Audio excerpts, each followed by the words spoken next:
모두 일어나서 찬양하겠습니다.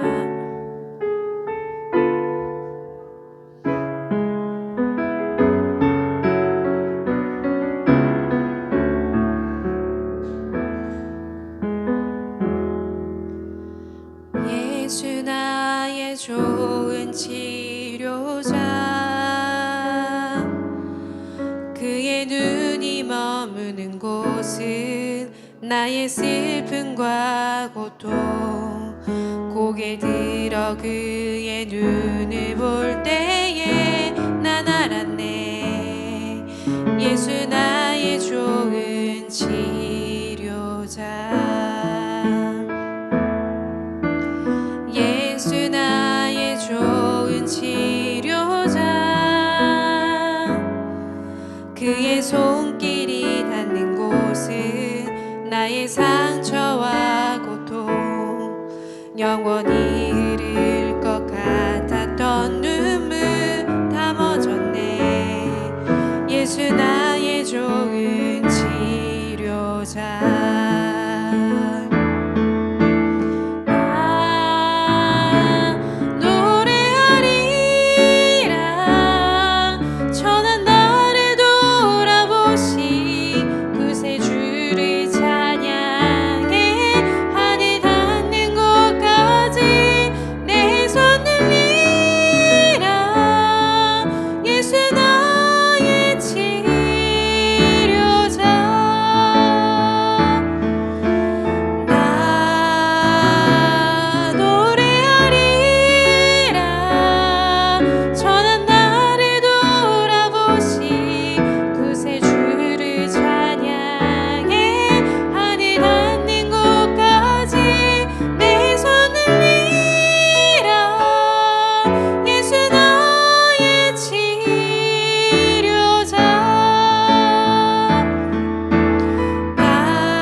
나는 전능하신 아버지 하나님, 천지의 창조주를 믿습니다.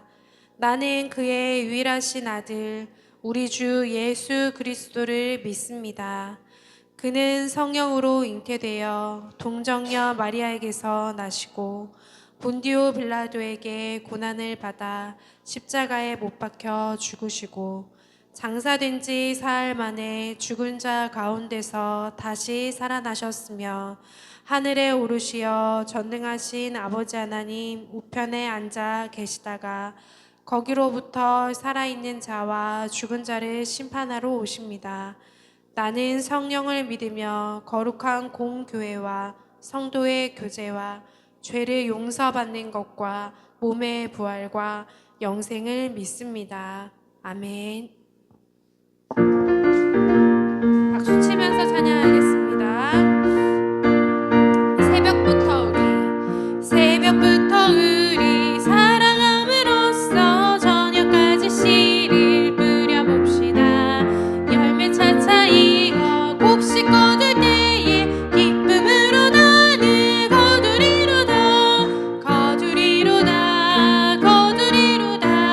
기쁨으로 나는 거두리로다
천국은 마치 천국은 마치 밭에 감추인 보화 땅속에 묻힌 아무도 모르는 보석 천국은 마치 밭에 감추인 보화 땅속에 묻힌 아무도 모르는 보석이라네.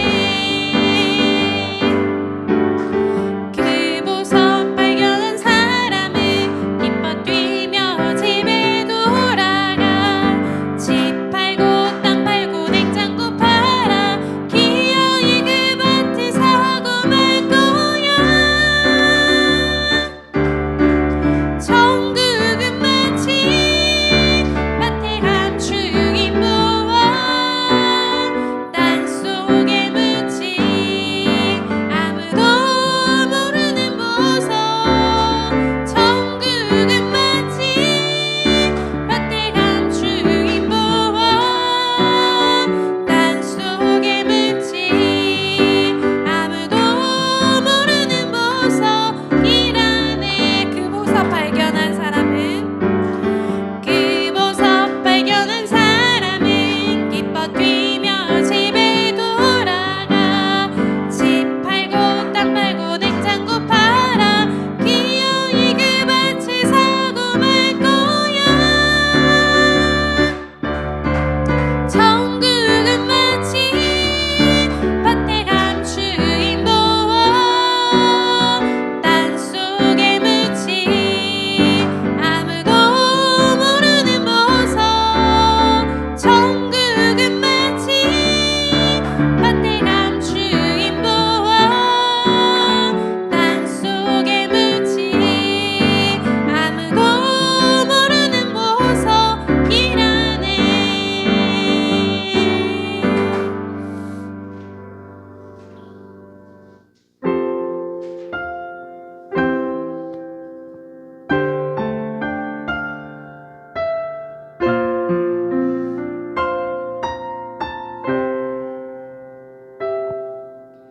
주의 사랑 항상 내 곁에 머무시네. 나 주님을 모른다 하여도 주의 사랑 또 나를 믿어주시네. 나 주님을 모른다 하여도 주의 사랑 항상 내 곁에 머무시네. 주님만이 피난처 되시네. 주의 사랑 또 나를 믿어주시네. 주님만이 내 소망 되시네. 고백합니다. 주를 사랑합니다. 온 마음 다하여 주를 사랑합니다. 엎드립니다. 주를 경배합니다. 신실한 그 사랑으로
하리라 심로 그 간절히 올리는 나의 기도 간절히 올리는 나의 기도 간구보다 감사를 드립니다. 기쁜 날에도 고통 중에도 주가 일하심을 믿으며 감사 위에 감사를 덮을 때 은혜 위에 은혜가 쌓이네. 모든 일에 감사 모든 순간에 그리 아니하실지라도 감사 위에 감사를 덮을 때 은혜 위에 은혜가 쌓이네. 모든 일에 감사 모든 순간에 그리 아니하실지라 감사 위에 감사를 덮을 때 은혜 위에 은혜가 쌓이네. 모든 일에 감사 모든 순간에 그리 아니하실지라도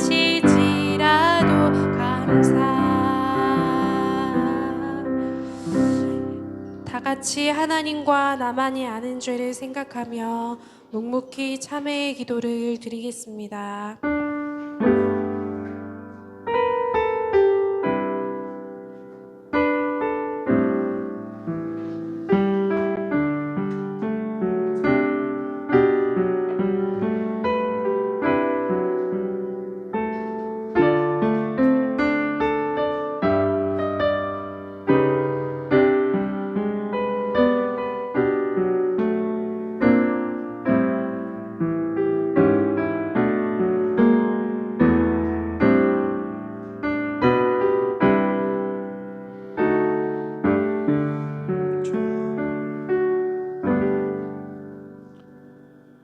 여호와께서 말씀하시되 오라 우리가 서로 변론하자. 너희의 죄가 주홍 같을지라도 눈과 같이 희어질 것이요 진홍같이 붉을지라도 양털같이 희게 되리라. 아멘.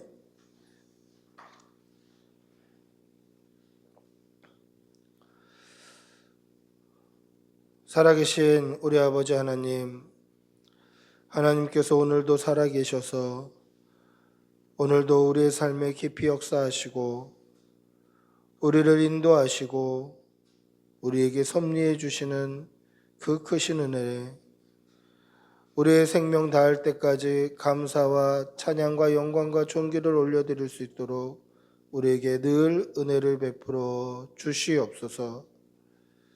추운 일기 가운데 건강 잃지 아니하고 이렇게 주의 전에 나와 예배드릴 수 있게 해주신 은혜 감사합니다. 하루하루 하나님의 은혜가 아니면 살아갈 수 없는 시간들을 보내왔음을 고백합니다. 2025년 한 해를 시작해 주셨사오니 올 한 해도 하나님의 은혜로 지켜주시고 2025년이 다 지나갔을 때에는 하나님께 복받는 한 해였다고 고백할 수 있도록 은혜 내려 주시옵소서. 이렇게 하나님 앞에 자유롭게 예배할 수 있는 것이 얼마나 큰 은혜인지 새삼 깨닫습니다. 오늘 이 주일에도 하나님 앞에 예배드리고 싶어도 예배드릴 수 없는 나라도 있고 민족도 있고 열방도 있음을 보게 됩니다. 그럼에도 우리는 자유롭게 하나님 앞에 예배하는데 우리의 중심이 어디 있는지 보게 하여 주시고 예배드리는 이 자리에 우리의 전심을 가지고 하나님께 집중하며 예배드리는 귀한 예배가 되게 도와 주시옵소서. 그리하여서 하나님께서 우리가 드리는 예배를 기쁘게 받아주시고 하나님의 은혜로 채워 주시옵소서. 사랑이 무한하신 아버지 하나님, 사랑하는 교우들을 위하여 또 우리 자녀들을 위하여 기도합니다. 사랑하는 교우들 각 가정과 일터와 직장과 사업장 위에 복이 넘치게 하여 주시고 복에 복을 더하여 주시어서 물질의 어려움 당하지 않게 하여 주시고 일하는데 사람들 간에 어려움 당하지 아니하도록 은혜 내려 주시옵소서. 어디에 있든지 무엇을 하든지 예수 향기 나타내며 살게 하여 주시고 만나는 사람들에게 삶으로 예수님이 보여줄 수 있도록 그렇게 믿음의 삶을 담대히 살아갈 수 있도록 은혜 내려 주시옵소서. 우리 어린 자녀들 영육간에 강건케 하여 주시고 이 아이들이 이 땅을 믿음으로 살아서 세상과 구별되는 아이들 되게 하여 주시고 믿음 안에서 잘 자라서 하나님 나라에 크게 쓰임받는 일꾼들 되게 하여 주시옵소서. 수술 후에 회복 가운데 있는 자녀에게 치료의 복을 허락하여 주시어서 깨끗이 치료될 수 있도록 은혜 내려주시고 강건케 하여 주시옵소서. 그리하여서 주의 전에 나와 예배하며 믿음 안에 잘 자랄 수 있도록 은혜 내려 주시옵소서. 오늘도 하나님 말씀 앞에 섭니다. 이 강단을 통하여서 살아계신 하나님의 말씀이 온전히 선포되게 하여 주시고 그 말씀 앞에 아멘하며 말씀에 순종하는 주의 백성들 다 되게 도와 주시옵소서. 우리의 예배를 기쁘게 받아주실 하나님께 감사와 존귀와 영광을 올려드리오며 우리 주 예수님의 이름으로 기도드리옵나이다. 아멘. 주님 도와주시옵소서. 믿음 주시옵소서. 은혜 주시옵소서. 주님.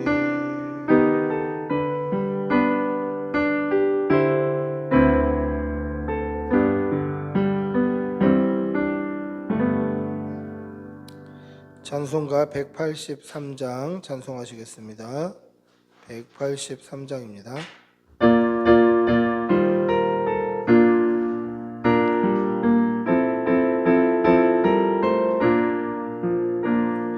빈들의 마른 풀같이 시들은 나의 영혼 주님이 약속한 성령 간절히 기다리네. 가물어 메마른 땅에 단비를 내리시듯 성령의 단비를 부어 새 생명 주옵소서. 반가운 빗소리 들려 산천이 춤을 추네. 봄비로 내리는 성령 내게도 주옵소서.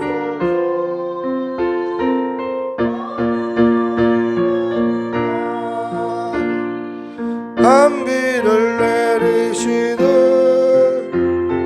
성령의 단비를 부어 새 생명 주옵소서.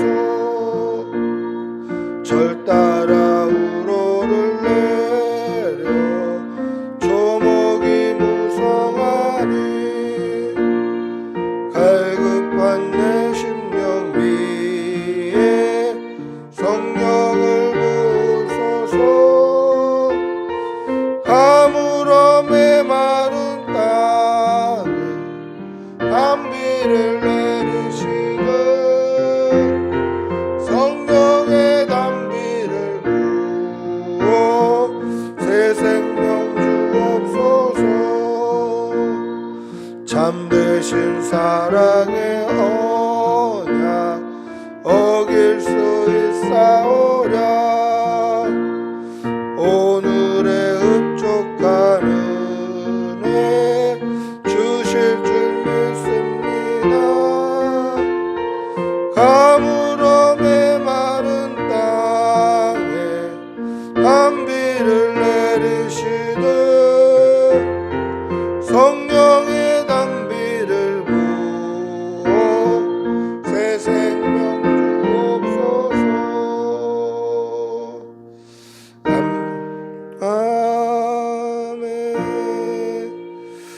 아멘. 사랑의 아버지 하나님, 오늘도 좋은 날 주셔서 감사합니다. 좋은 일기 허락해 주시고 화창한 이 주일 허락해 주신 은혜 감사합니다. 우리에게 건강 주시고 또 생명 주시어서 이렇게 주의 전에 예배할 수 있게 해주신 은혜도 감사합니다. 우리에게 주신 은혜가 너무도 크고 많고 한이 없어서 주의 전에 나올 때에 빈손으로 나오지 아니하고 여러 가지 모양으로 예물 올려드립니다. 이 예물을 기쁘게 받아주시고 한없는 은혜로 우리에게 채워 주시옵소서. 사랑하는 교우들의 모든 일터와 자녀들과 가족들 위해 복이 넘치게 하여 주시어서 주의 전에 나올 때마다 감사의 제목을 가지고 기쁘게 나올 수 있도록 은혜를 베풀어 주시옵소서. 감사를 드리며 우리 주 예수님의 이름으로 기도드리옵나이다. 아멘. 광고하겠습니다. 자세한 광고는 주보를 참조해 주시면 되겠습니다. 오늘 꿈꾸는 교회 나오신 여러분들 주님의 이름으로 환영합니다. 우리 앞뒤좌우로 한번 인사하시겠습니다. 환영합니다. 사랑합니다. 네. 주일학교 중고등부 모임 2시에 있습니다. 양육훈련은 2시 30분부터 합니다.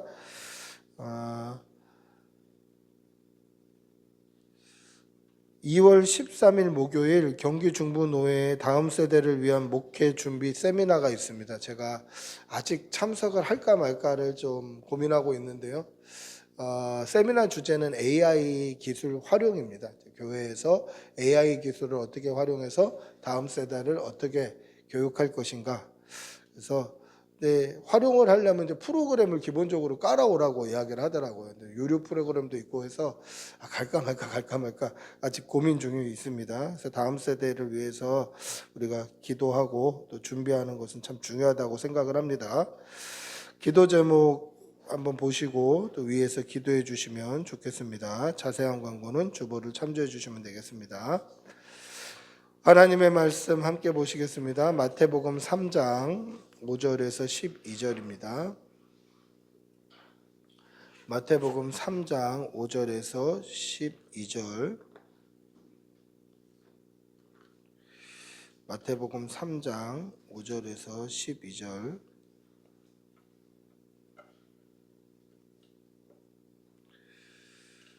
우리 천천히 한 목소리로 함께 읽겠습니다. 마태복음 3장 5절에서 12절입니다.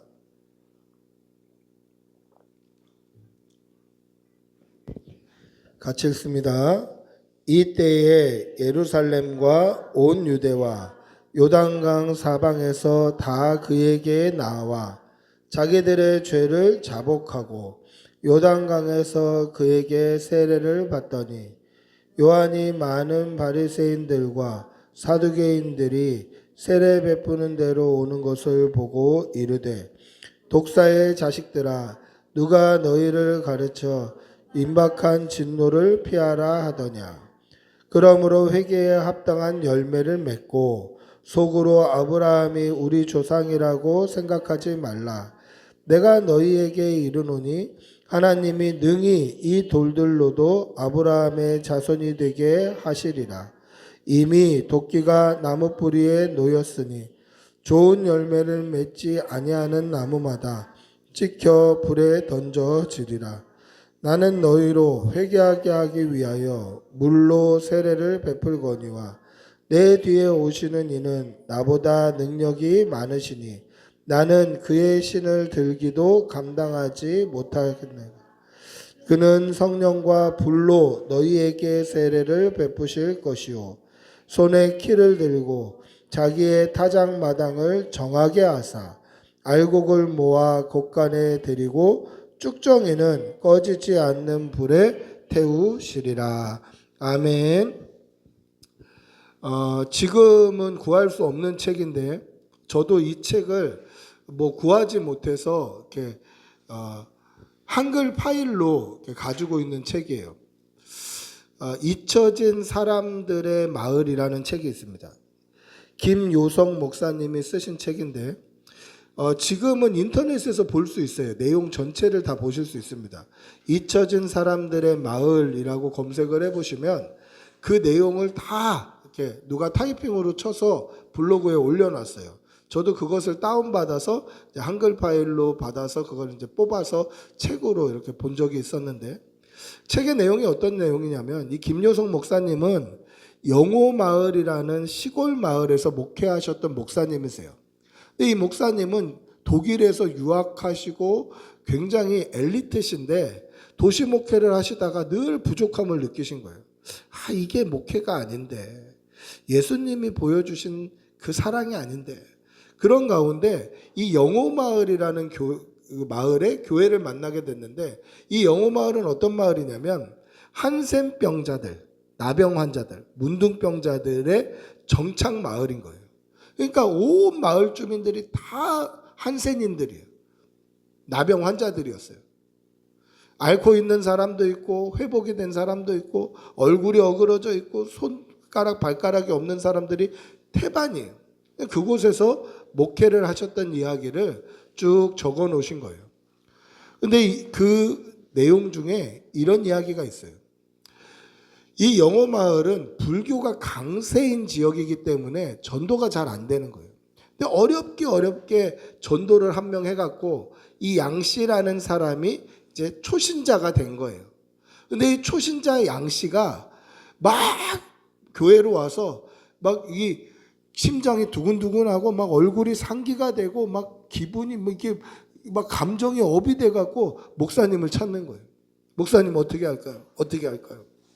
그래서 침착하라고, 양씨 왜 그러냐고 한번 이야기를 해보라고 했더니 자기가 키우는 돼지 5마리가 옆집 채소밭에 들어가서 채소를 다 뜯어 먹어버린 거예요. 그러니까 이웃집 채소를 우리 돼지가 뜯어 먹었으니까 어떻게 합니까? 돈을 물어줘야 되잖아요. 그러니까 채소값 얼마냐? 내가 변상해 주겠다. 그랬더니 옆집 이 사람이 돼지 5마리를 딱 잡고 우리 집 채소밭에 들어왔으니까 이 돼지 5마리는 내 거다. 이렇게 얘기하는 거예요.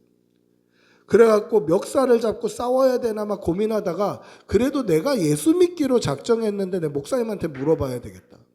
그래서 화를 주체하지 못하고 이 감정이 막 올라올 대로 올라온 채로 목사님을 찾아온 거예요. 근데 목사님이 뭐라고 말씀하셨을까요? 이 초신자 양씨에게, 이제 막 예수 믿기 시작한 양씨에게, 주변에 불교가 강세인 지역이기 때문에 양씨가 교회 간다 하니까 모든 사람들이 양씨가 어떻게 변하나, 이 양씨가 예수 믿는 게 맞나 막 집중을 하고 있을 그때에 어떻게 해야 될까요? 목사님이 이렇게 말씀하셨대요. 옆집 사람은 형제님을 시험하는 것 같습니다.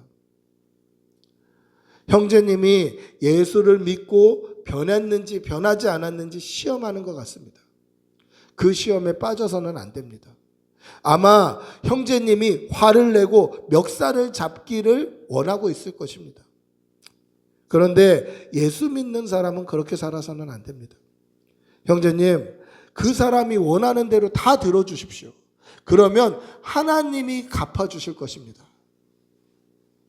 양씨가 고개를 푹 숙이고 이 감정이 이제 목사님하고 얘기하는 동안에 좀 수그러들어서 그냥 가서 이 살이 토실토실하게 찐 암돼지 5마리를 옆집 사람에게 줘버렸어요.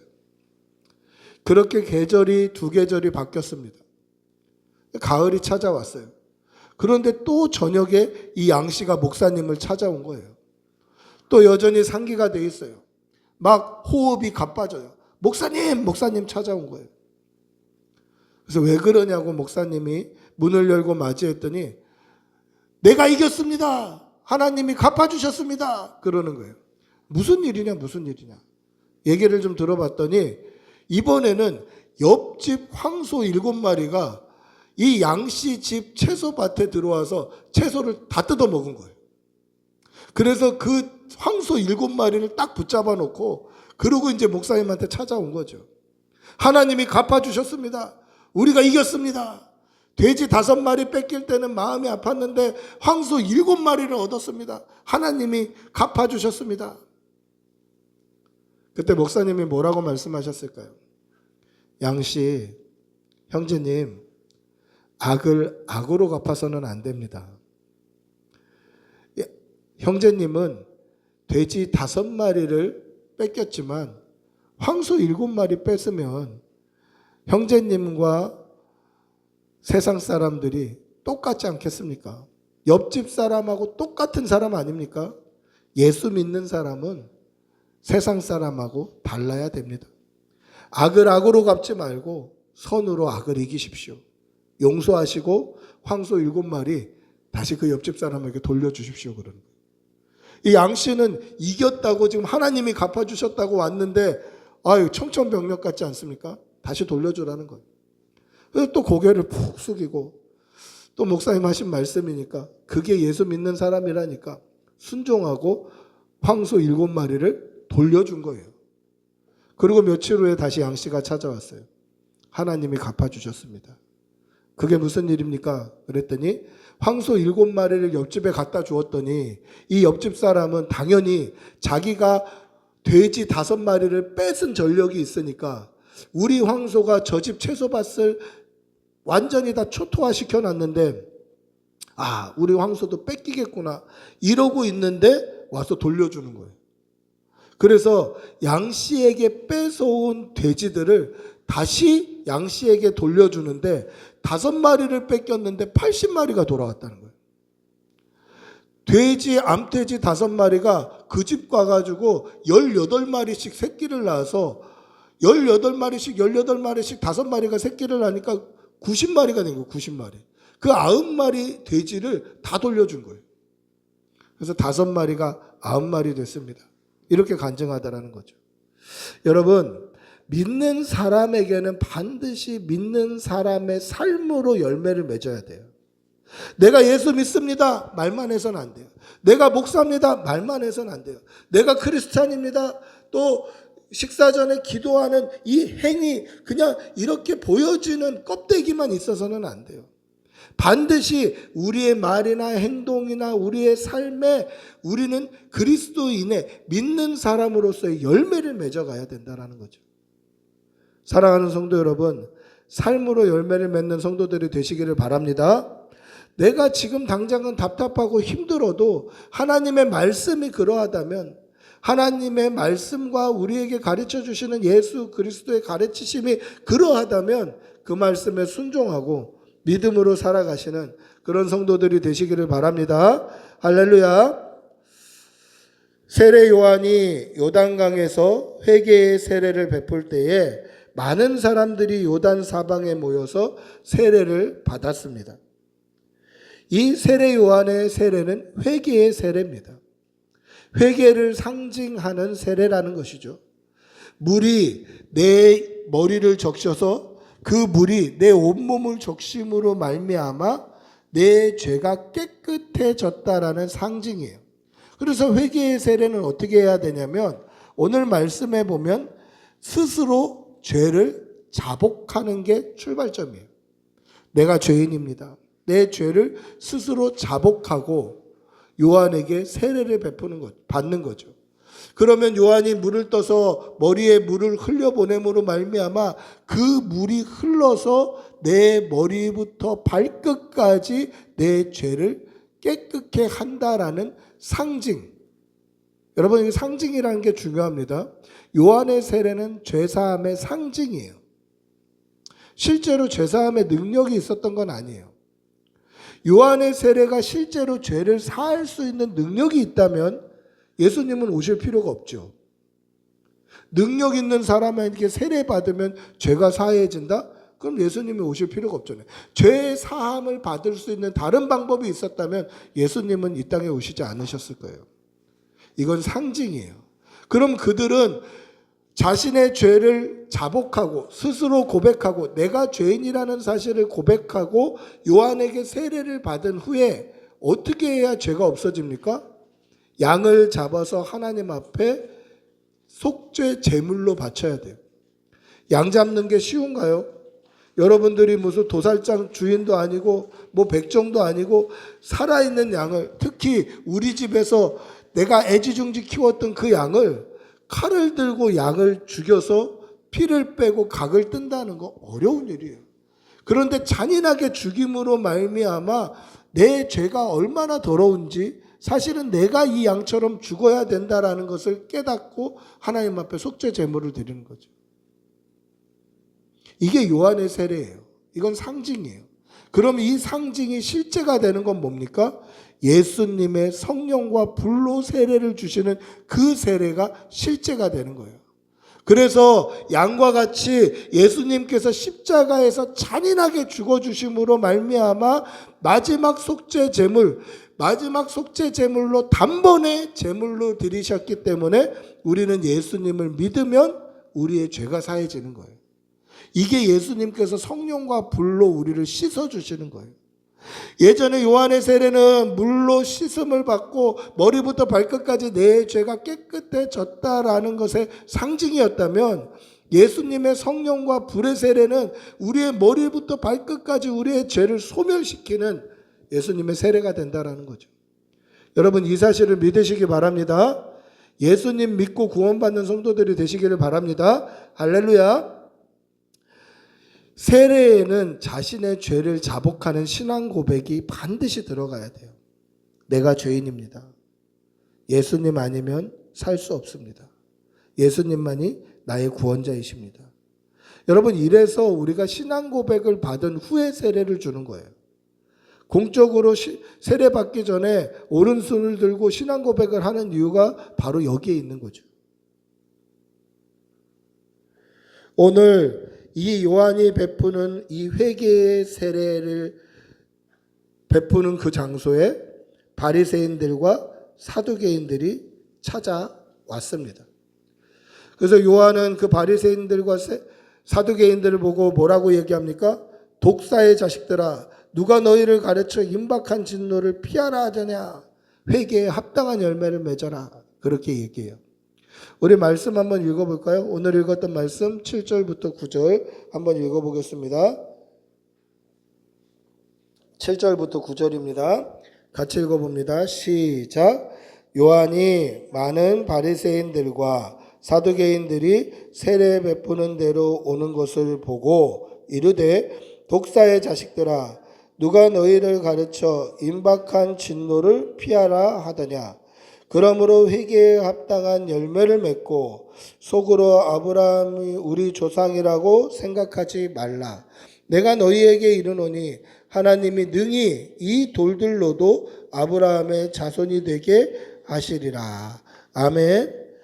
바리새인들이 어떤 사람들입니까? 바리새인들은 율법주의자들이에요. 율법에 흠이 없다고 생각하는 자들이에요. 스스로. 율법을 완벽하게 지키는 사람들이라고 생각하는 거예요.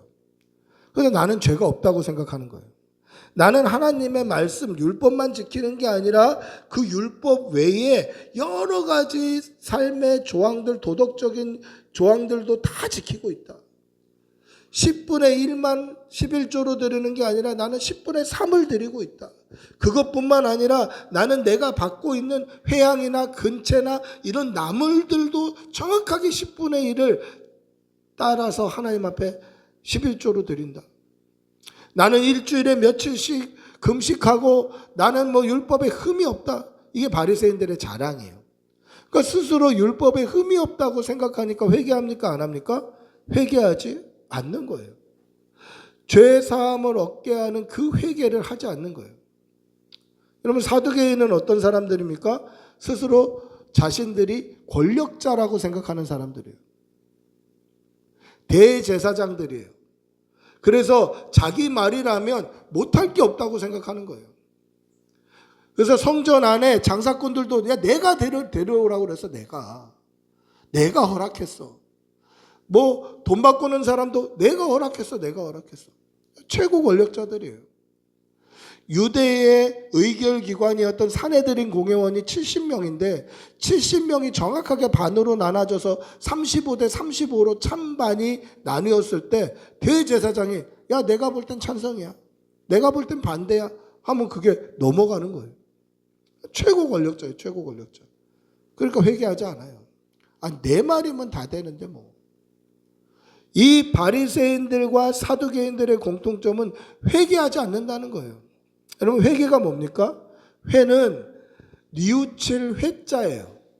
그리고 개는 돌이킬 개자인데 이 돌이킬 개자의 사용 용례를 쭉 살펴보면 좀 이렇게 쭉 거져 있고 뭐 살 개 이렇게도 써 있어요.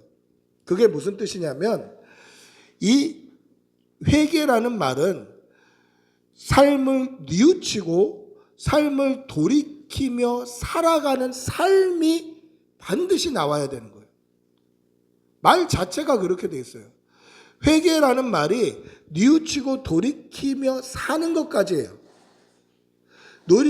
뉘우치고 돌이킨다고 회개가 끝나는 게 아니라 뉘우치고 돌이킨 대로 살아가는 삶이 나와야 되는데 이것이 회개에 합당한 열매라는 거예요.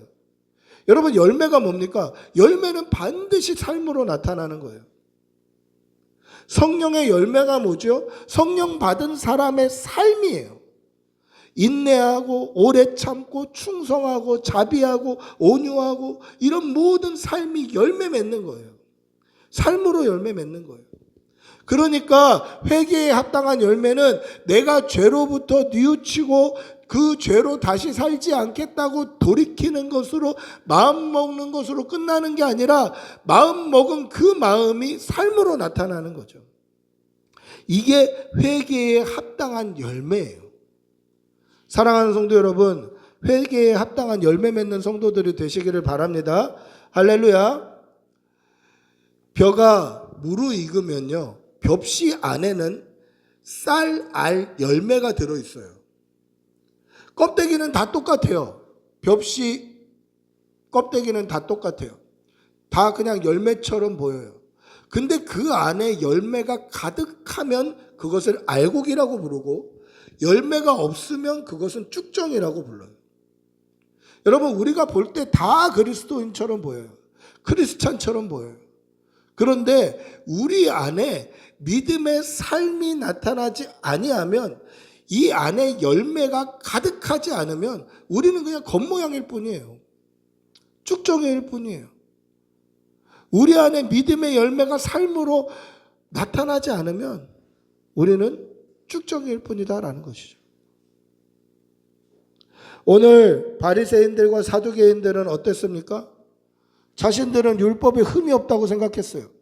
그리고 자신들은 권력자라고 생각했어요. 그러니까 돌이키지 않아요. 말로는 회개한다고 하지만 회개에 합당한 열매, 삶이 나타나고 있지 않더라는 거예요. 그들에게는 회개에 합당한 열매가 없어요. 그래서 세례 요한이 뭐라고 이야기합니까?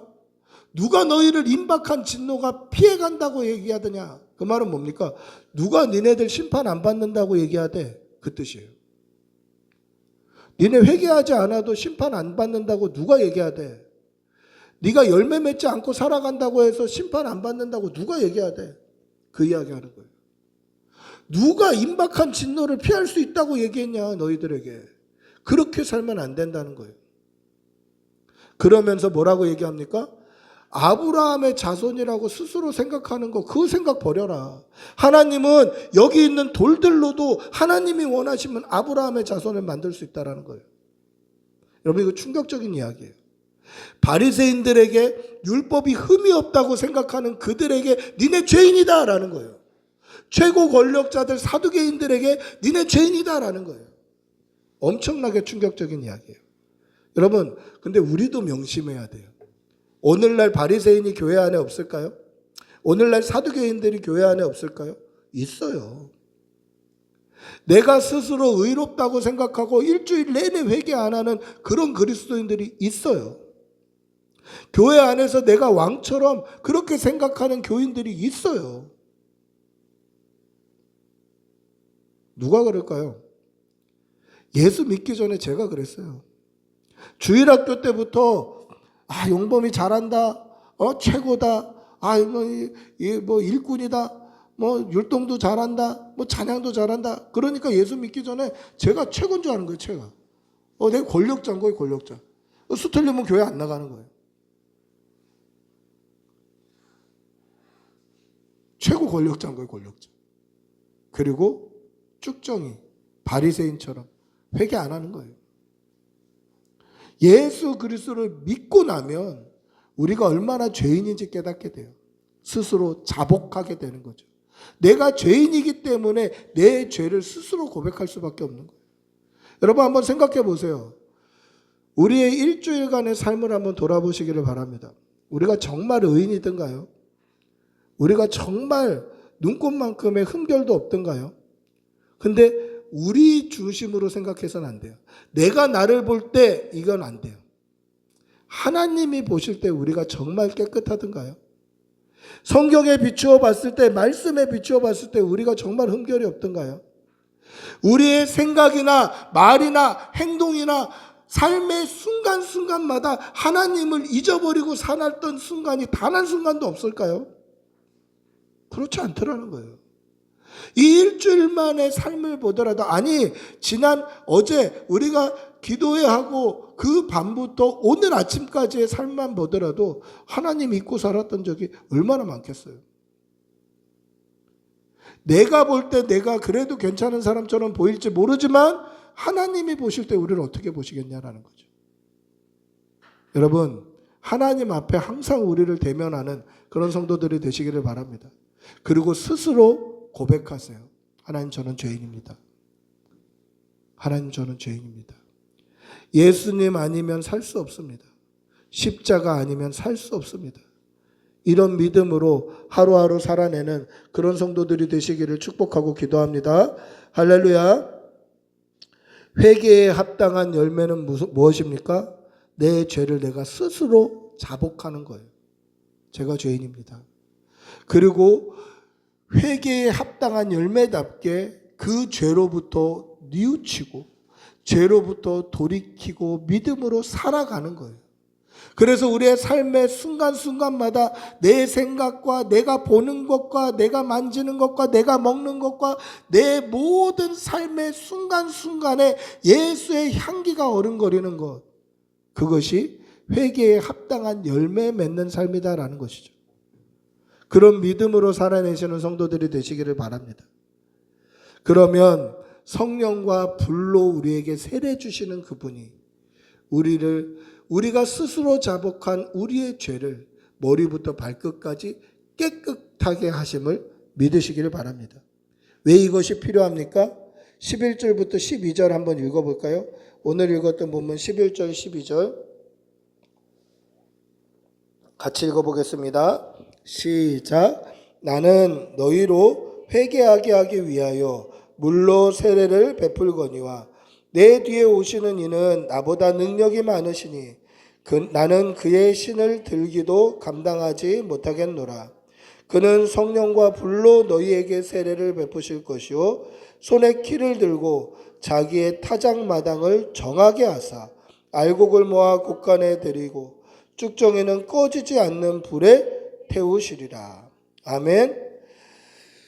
예수님께서는 우리에게 성령과 불로 세례를 주셔요. 세례 요한은 물로 씻음을 받는 죄 씻음의 상징인 회개의 세례를 주었지만 예수님은 실제로 우리의 죄를 깨끗하게 하시는 능력의 불과 성령의 그 세례를 우리에게 부어주시는 거예요. 그래서 그 죄가 깨끗해지는 거예요. 그런데 왜 이게 필요합니까? 왜 제사함이 필요하죠? 그것은 하나님께서 이 타작마당을 정하게 하기 위해서 필요하다는 거예요. 여러분, 이게 무슨 얘기입니까? 타작마당에 되면 곡식한 것들이 다 와요. 거기서 타작을 합니다. 타작을 하면 껍데기가 벗어지는 거예요. 그 전에는 다 열매처럼 보였어요. 다 벼씨처럼 보였어요. 다 열매처럼 보였는데 그 안에 열매로 가득하지 않으면, 알곡이 되지 않으면 껍데기가 벗겨졌을 때 내가 남아있지 않는 거예요. 알곡이 되지 않으면 껍데기가 벗겨졌을 때 내가 없는 거예요. 이 안에 열매로 가득해야 껍데기가 벗겨졌을 때 껍질을 벗기고 나면 거기에 하나님의 자녀인 내가 남는 거예요. 믿음으로 알곡으로 우리를 가득 채우지 않으면, 이 열매를 가득 채우지 않으면 우리의 껍데기가 벗겨질 때 내가 하나도 남지 않아요. 외식하고 거룩한 척하고 믿는 척하고 목사인 척하고 이렇게 살아가다 보면 타작마당에 갔을 때에 하나님은 타작마당을 정하게 하시기 위해, 정결하게 하시기 위해 거기서 우리의 껍데기를 벗기실 텐데, 이 겉으로 보이는 목사라는, 그리스도인이라는 이런 타이틀이 벗겨지면 거기에는 온전히 내가 하나님 앞에 어떤 사람인지가 남는 거예요. 그러면 이게 두려운 거죠. 오늘 바리새인들과 서기관들은 어떻게 생각했습니까? 스스로 아브라함이 우리의 조상이다라고 생각했어요. 그 말은 무슨 뜻입니까? 하나님께서 아브라함에게 하셨던 약속, 하늘의 별을 봐라, 바다의 모래를 봐라, 네 자손이 이와 같이 많아질 것이다 했던 그 자손 안에 자기들이 당연히 들어가 있다고 생각했어요. 그래서 그 자손 안에 내가 당연히 들어가 있기 때문에 나는 회개하지 않아도 당연히 구원받는다고 생각했어요. 나는 권력을 누리면서, 무소부지의 권력을 누리면서 그렇게 잘난 척하고 살아도 당연히 구원받는다고 생각했어요. 근데 아브라함이 우리 조상이라고 생각하지 말아라는 거죠. 하나님은 원하시면 돌들로도 아브라함의 자손을 만들 수 있다. 이 말은 무슨 뜻입니까? 우리가 크리스찬, 그리스도인이라는 이름 안에 있다고 해서 우리가 다 알곡이 아니다라는 거예요. 열매의 모양은 다 똑같습니다. 그리스도인, 크리스찬이라고 해서 다 똑같아요.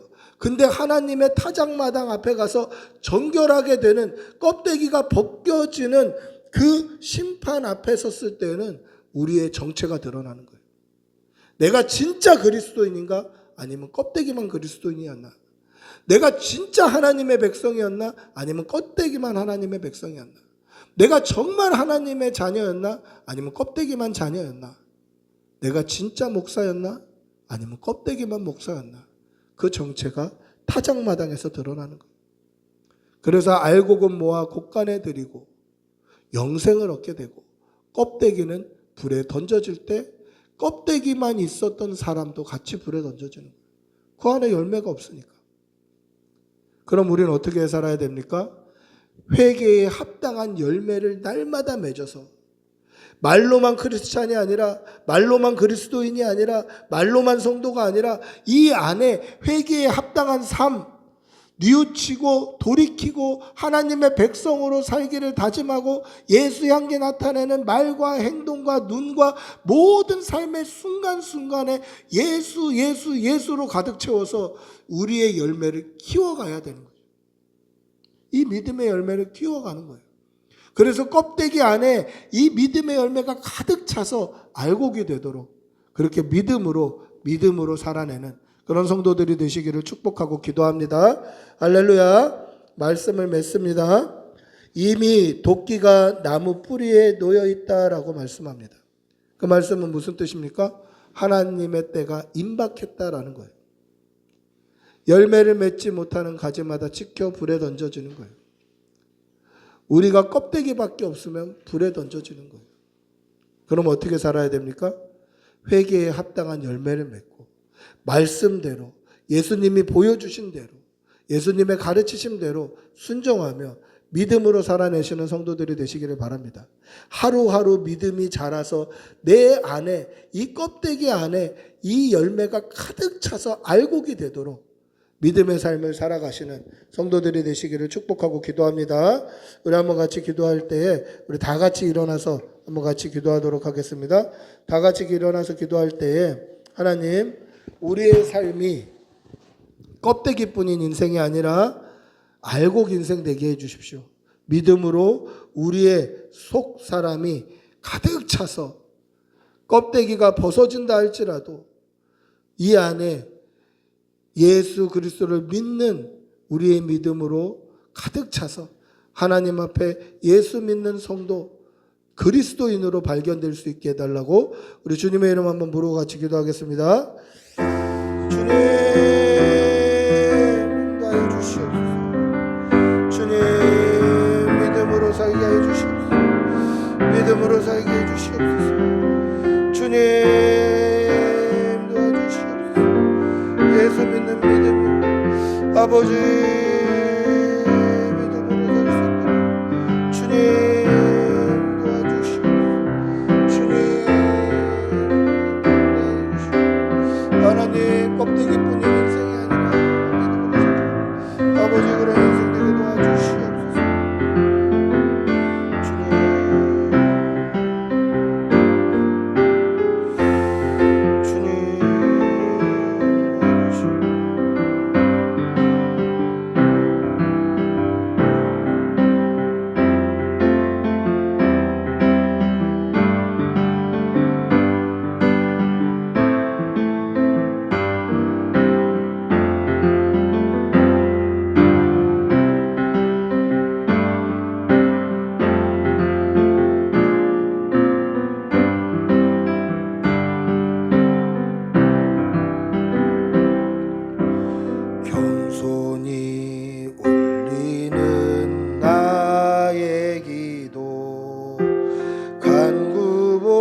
감사를 드립니다.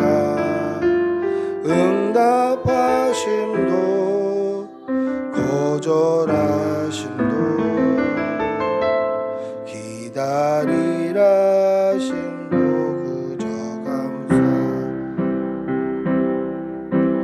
간절히 올리는 나의 기도 간구보다 감사를 드립니다.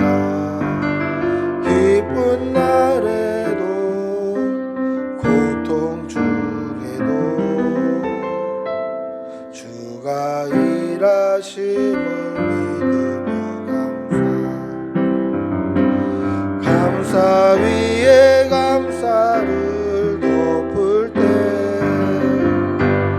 은혜 위에 은혜가 쌓이네. 모든 일에 감사 모든 순간에 그리 아니하실지라 감사. 우리 주 예수 그리스도의 은혜와 하나님의 사랑과 성령의 교통하심이 믿음으로 회개에 합당한 열매를 맺는 삶으로 말미암아 우리 안을 가득 채워서 하나님 앞에 알곡으로 서기를 다짐하는 여기 모인 모든 주의 백성들과 그 일터와 그 가정과 자녀와 가족들 위해 지금부터 영원히 함께 있을지어다. 아멘.